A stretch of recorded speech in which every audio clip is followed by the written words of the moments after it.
Bismillah walhamdulillah wassalatu wassalamu ala rasulillah. Assalamu alaikum wa rahmatullahi wa barakatuhu. Урматтуу мусулман бир тууганым, бул орозонун артыкчылыгы боюнча дагы келе турган болсок, орозо Аллах Таалага эң сүйкүмдүү, Аллах Тааланы ыраазы кыла турган, Аллах Тааланын астында урмат, кадыр баракка ээ болгон амалдардын катарында. Аллах Таала бул орозо кармаган адамдар үчүн кыямат күнүндө аларды башкалардан өзгөчөлөп, аларга өзүнчө бейиштен орун даярдап койгон. Жана ошондой эле бейишке кирип жаткан кезде орозо адамдар башкалардан айырмаланып, өзүнчө бир эшиктен киришет. Албетте мунун баары бул орозонун өтө сооптуу амал экендигине далалат кылат.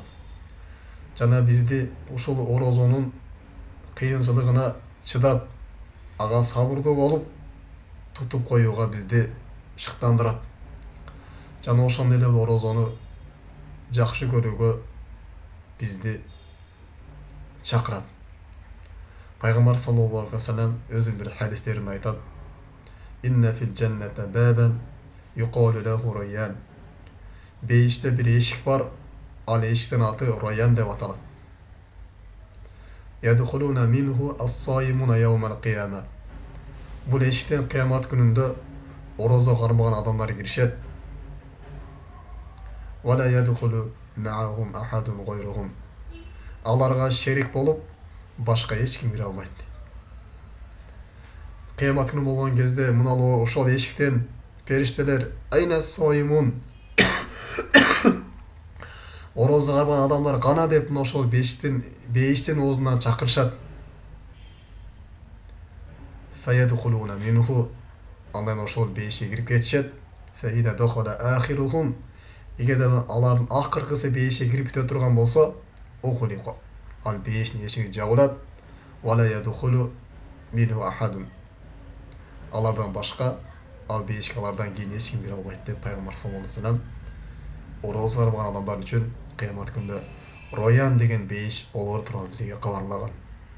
Албетте урматтуу мусулман бир тууганым, бейиш бул Аллах Таала өзүнүн сүйгөн пенделерин, Аллах Таала өзү ыраазы болгон пенделерин өзүнүн аулияларына даярдап койгон жайы болот. Эртең кыямат күнү Аллах Таала бейишке өзүнүн таква пенделерин чогултат. Аллах Таалага ыйман келтиргендер, пайгамбарга ээрчигендер, Куранды тутунгандар, шариятка амал кылгандар, адал жолдо жүргөндөр, арамды арам деп билип күнөөдөн алыс болгондорду Аллах Таала эртең кыямат күнүндө ошол бейишине чогултат. Ошол бейишти өзүнүн таква пенделери үчүн, өзүнүн жакшы көргөн пенделери үчүн даярдап койгон. Мына ушунун эле тескерисинчи тозок. Аллах Таала эртең кыямат күнүндө тозокко өзүнүн динине душманчылык кылгандарга, Аллах Таалага ыйман келтирбегендер, пайгамбарга ыйман келтирбегендер, бул ислам динин тутунбагандар, аны шылдыңдагандар үчүн Аллах Таала бул тозокту даярдап койгон. Аллах Таала бул тозок жана бейиштин тууралуу бизге мындайча кабар берет. Ваттакун нару лати уидат лил кафирин. Кафирлар үчүн даярдалып коюлган бейиштен корккула дейт. Андан сактангыла дейт.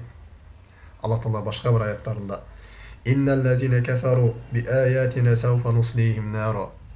Биздин аяттарыбызга ыйман келтирбегендер, биздин пайгамбарыбызды жалган дегендер, Куранды жалган дегендер, бул ислам динин жок дегендер, шариятты шылдың кылгандар, шариятты чаңгандарды эртең кыямат күнүндө биз аларды отко киргизебиз дейт. Тозокко салабыз дейт. Тозокко кирген кезде алар өтө бир катуу азап тартыш үчүн көллөмөн адижат жулудугун баддалнагун жулудан койраха. Алардын терилери күйүп бүткөн болсо, биз дагы башка териге алмаштырып беребиз. Лиязуқул азаб. Алар катуу бир азап тартыш үчүн дейт. Мына ушул аяттын астында Аллах Таала валлазина аману ва амилус солихат. Ал эми Аллах Таалага ыйман келтирип, пайгамбарга ээрчип, Куранга ыйман келтирип, шариятка амал кылып жүргөндөрдү санудхилухум. Аларды биз жаннатин тажри мин тахтил анхар. Астыларынан дарыялар аккан бейишке киргизебиз дейт. Халидина фиха абадан. Алар ал бейиште түбөлүктө калышат. Албетте урматтуу мусулман тууганым, бейиш, тозок азыр бар. Аллах Таала бул экөөнү жаратып койгон. Пайгамбар саллаллаху алейхи вассалам мен бейишке баш бактым деген. Карасам бейиште көпчүлүк эли булар кедей адамдар экен дейт. Жана ошондой эле дозокко дагы баш бактым дейт. Дозокто карасам, дозокто көпчүлүк бул аялдар экен дейт.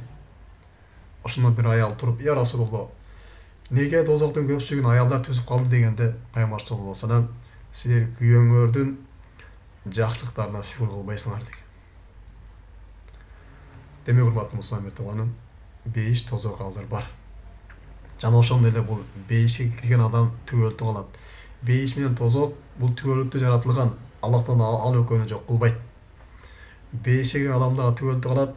Ал эми кафир болуп тозокко түшкөн адам дагы бул тозокто түбөлүктүү азап чегет. Бейишке кирген адамдын жыргалчылыгы күндөн күнгө күчөйө берет. Бүгүнкү жыргалчылыгы эртеңки күнүнө окшобойт. Эртеңки күнүкү бир сүйкүнө окшобойт. Ушинтип күндөн күнгө жаңыдан жыргалчылык, лаззат, рахаттар бериле берет. Bunun тескерисинче тозокко түшкөн адам дагы күндөн күнгө анын азабы катталана берет. Ошондуктан, урматтуу мусулман тууганым, бизди бейишке башлай турган амалдарды уккан кезибизде биз ага шашылып аткарышыбыз керек. Ал нерсени кечиктирбешибиз керек. Мына ушул нерсеге өтө бир жогору деңгээлде көңүл коюшубуз керек. Жана урматтуу мусулман тууганым, бейиштин мындан сырткары дагы башка сыпаттары аябай көп. Мына ошол сыпаттардын бирин Пайгамбар саллаллаху алейхи вассалам дейт, бейиштин эшиги бар экени тууралуу бизге кабар берип атат. Башка бир хадистерде Пайгамбар саллаллаху алейхи вассалам бейиштин 8 эшиги бар экени тууралуу бизге кабар берген. Бир эшигинин аты бул намаз окугандар үчүн. Намаз окуган адамдар гана кирет. Ошол эшиктен чакырылат. Экинчи эшик садака бергендер үчүн, зекеттерин бергендер үчүн. Үчүнчү эшик Аллах жолуна жихад кылгандар үчүн.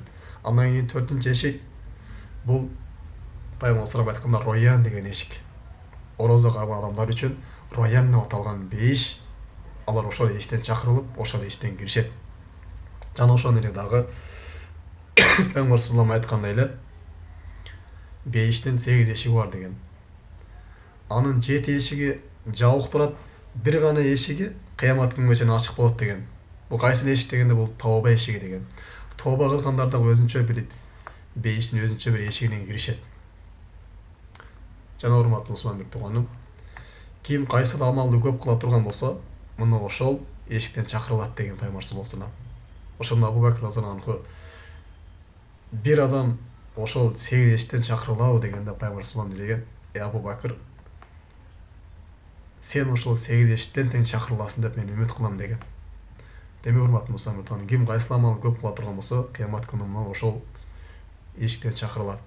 Албетте алымдарыбыз роян деген орозо кармагандардын эшинен чакырылатын адамдар, булар ошол Рамазан айындагы парыз орозолорду кармап бере турган болсо, мына ушулар роян деген бейиштин эшигинен чакырылары тууралуу бизге кабарлаган. Буну менен, урматтуу мусулман тууганым, орозо кармап туруп эле башка амалдарды таштап коюш керек экен деген сөз чыкпайт. Албетте намаз окуп, зекет берип өлчөмү жеткен болсо зекетин бериштик. Ажылыкка кудурет жетип калган болсо ажылыкка барыштык. Ушул амалдарды кылыштык. Арамды таштап андан тыйылыштык. Адал жолдо жүрүштүк дагы бул нерсе талап кылат. Демек, урматтуу мусулман тууганым, Аллах Таала кыямат күнүндө баарыбызды мына ушул роян аттуу бейиштен кирүүгө насип этсин. Жана Аллах Таала баарыбызды кыямат күнүндө өзүнүн таква пенделери менен чогуу бейишинде жыйнаган болсун. Субханакаллахумма бихамдик, ашхаду ан ла илаха илля анта